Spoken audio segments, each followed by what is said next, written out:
Lamont Coleman, May 30, 1974 to February 15, 1999, known professionally as Big L, was an American rapper, emerging from Harlem in New York City in 1992. Big L became known among underground hip-hop fans for his freestyling ability.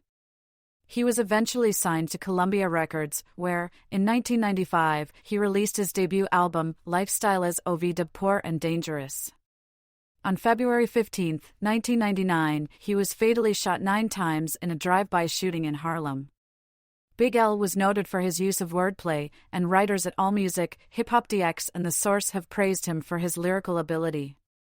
Henry Adeso described him as one of the most talented poets in hip-hop history. In an interview with Funkmaster Flex, Nas claimed Big L scared me to death.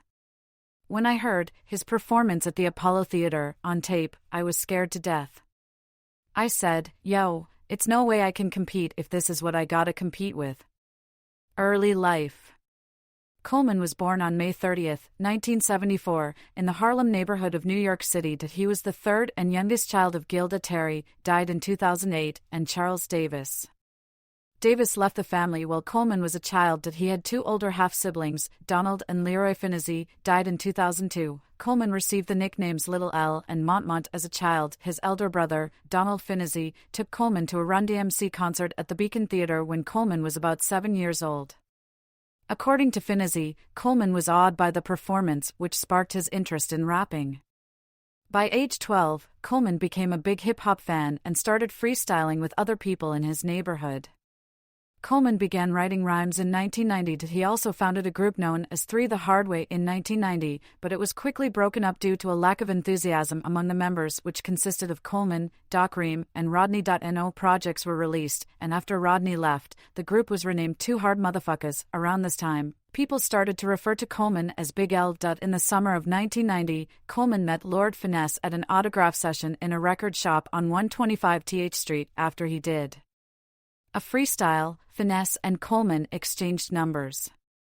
Coleman attended Julia Richmond High School and graduated in 1992. While in high school, Coleman freestyle battled regularly. In his last interview, he stated, "In the beginning, all I ever saw me doing was battling everybody on the street corners, rhyming in the hallways, beating on the wall, rhyming to my friends.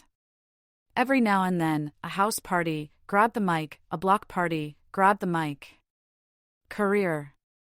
1992 to 1995, first recordings and record deal. In 1992, Coleman recorded various demos, some of which were featured on his debut album Lifestylez de Poor and Dangerous. On February 11, Coleman appeared on Yo! MTV Raps with Lord Finesse to help promote Finesse's studio album Return of the Funky Man. Coleman's first professional appearance came on Yes You May remix, the B-side of Party Over Here, 1992, by Lord Finesse, and his first album appearance was on Represent off of Showbiz and AG's Runaway Slave, 1992. During this time, he won an amateur freestyle battle hosted by Nubian Productions, which consisted of about 2,000 contestants. In 1993, Coleman signed to Columbia Records. He then joined Lord Finesse's Bronx-based hip-hop collective Diggin' in the Crates crew, DITC, which consisted of Lord Finesse, Diamond D, OC, Fat Joe, Buck Wild, Showbiz, and AG. In 1993, Coleman released his first promotional single, Devil's Son, and later said it was one of the first horrorcore singles, influencing others. He said he wrote the song because I've always been a fan of horror flicks. Plus the things I see in Harlem are very scary. So I just put it all together in a rhyme. However, he said he preferred other styles over horrorcore. Coleman founded the Harlem rap group Children of the Corn, COC, with Killa Cam, Cameron, Murda Maze, Modollery, Bloodshed and McGroff in 1993.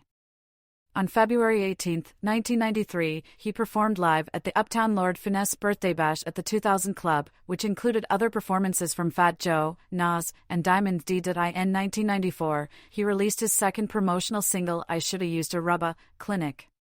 On July 11, 1994, Coleman released the radio edit of Put It On, followed up by the release of the music video 3 months later. In 1995, the music video for the single No Ends, No Skins debuted.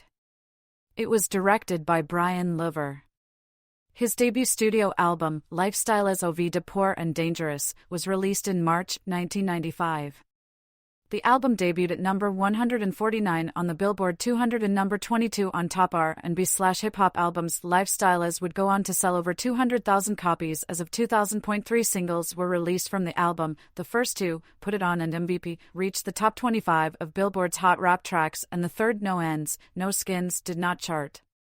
1996 to 1999, independent release. In 1996, Big L was dropped from Columbia mainly because of a dispute with the label over artistic differences. He stated, "I was there with a bunch of strangers that didn't really know my music."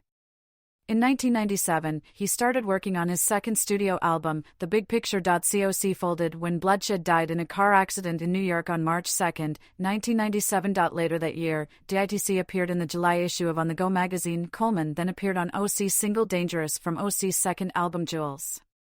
That November, he was the opening act for OC's European Jewels tour. In 1998, Big L formed his own independent label, Flamboyant Entertainment. According to The Village Voice, it planned to distribute the kind of hip-hop that sold without top 40 samples or R&B hooks. That same year, Coleman released the single Ebonics. The song, based on African-American vernacular English, was called one of the top 5 independent singles of the year by The Source. In May 1998, DITC released their first single, Dignified Soldiers. That September, Big L was featured in XXL's iconic A Great Day in Hip-Hop photograph, a replica of A Great Day in Harlem. Following the release of Ebonics, Big L caught the eye of Damon Dash, the CEO of Rockefeller Records. Dash offered to sign him to Rockefeller, but Big L wanted his crew to sign as well. On February 8, 1999, Coleman, Herb McGroff, C-Town, and Jay-Z started the process to sign with Rockefeller as a group called the Wolfpack. Murder and Aftermath. On February 15, 1999, Coleman was killed in a drive-by shooting at 45 West 139th Street in his native Harlem. He was hit 9 times in the face and chest. Gerard Woodley, one of Coleman's childhood friends, was arrested 3 months later for the crime. It's a good possibility it was retaliation for something Big L's brother did, or Woodley believed he had done, said a spokesperson for the New York City Police Department. Woodley was later released due to lack of evidence, and the murder case remains officially unsolved. Woodley was fatally shot in the head on June 24, 2016. Woodley's family maintains his innocence in Coleman's killing. Rapper Cameron, who is a close friend of Coleman and Woodley, posted a video to Instagram claiming Coleman had attempted to murder Woodley a week before his death. In 2017, Lou Black, Gerard Woodley's cousin, published Ethylene, The Rise and Fall of the 139th Saint NFL Crew. The book details Black's first-hand interactions with the NFL crew and Big L. In the book, Black claims Leroy Big Lee Finizzi, Coleman's eldest half-brother and leader of the NFL crew, violated his probation when he was found to be in possession of an illegal weapon and was sentenced to prison. According to Black, while in prison, Finizzi met and contracted a hitman from Brooklyn to murder 3 members of the NFL gang, including Woodley. Finizzi had tasked Big L to identify the targets to the hitman. On the day when the murder was planned, Woodley noticed the hitman following him and successfully scared him off. As Big L had been seen multiple times with the alleged hitman days prior, Woodley assumed Big L had taken part in the attempted shooting. Approximately a week after the attempted shooting of Woodley, Big L was killed. Black did not specify if Woodley personally killed Big L. Big L is buried at George Washington Memorial Park in Paramus, New Jersey. Posthumous releases.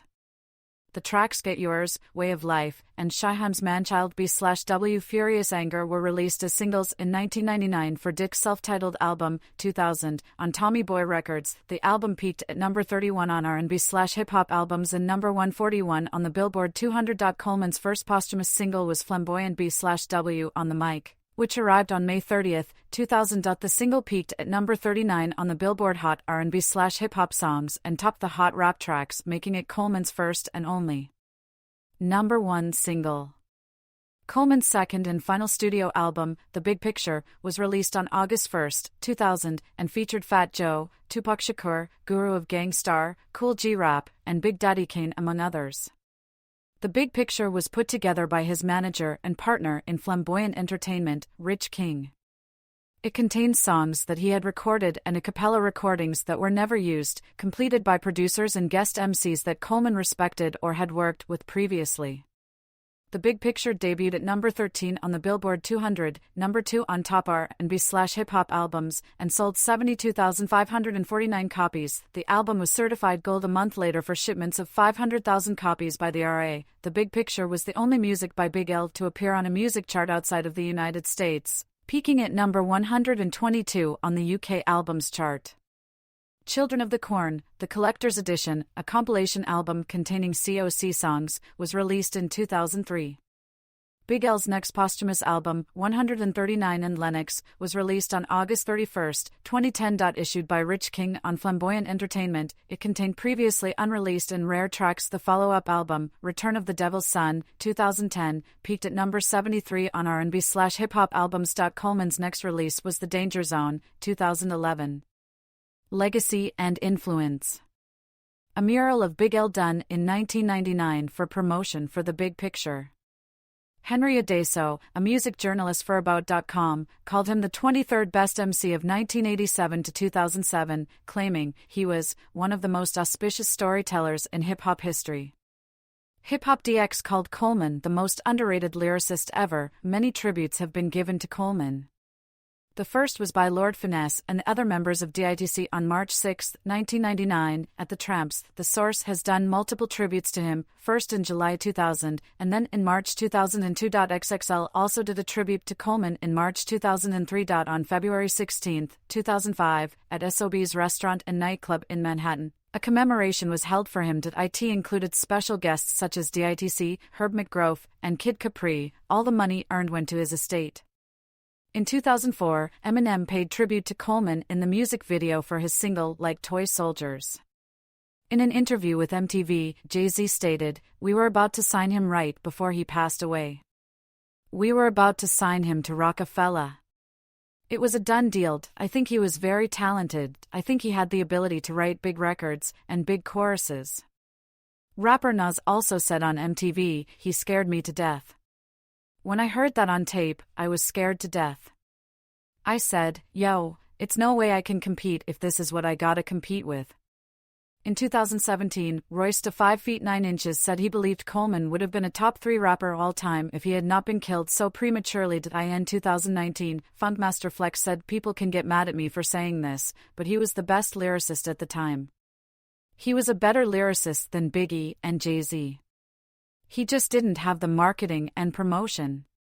Let me go on the record and say that. It's the truth." In 2022, the 140th Street and Lenox Avenue intersection in Harlem was conamed Lamont Big L Coleman Way. Style: Ebonics. Duration: 20 seconds. 0 to 20. In Ebonics, one of Coleman's best-known tracks, he raps about the slang used in Harlem while he was growing up. Problems playing this file? See Media Help. Coleman is often credited in helping to create the horrorcore genre of hip-hop with his 1992 song Devil's Son. However, not all his songs fall into this genre. For example, in the song Street Struck, Coleman discusses the difficulties of growing up in the ghetto and describes the consequences of living a life of crime. Idris Goodwin of the Boston Globe wrote that Big L had an impressive command of the English language, with his song Ebonics being the best example of this. Coleman was notable for using a rap style called compounding. He also used metaphors in his rhymes. M.F. DeBella of AllMusic stated Coleman was a master of the lyrical stick-up, undressing his competition with kinetic metaphors and a brash comedic repertoire. On the review of The Big Picture, she adds, describing the Harlem MC as a master of the punchline and a vicious storyteller with a razor blade under the tongue flow. Rent Fitzgerald of AllMusic said Coleman was a lyrically ferocious MC with raps deadlier than a snake bite and mannerisms cooler than the uptown pimp he claimed to be on records. Documentary. A documentary, Street Struck, The Big L Story, was set to be released in 2017.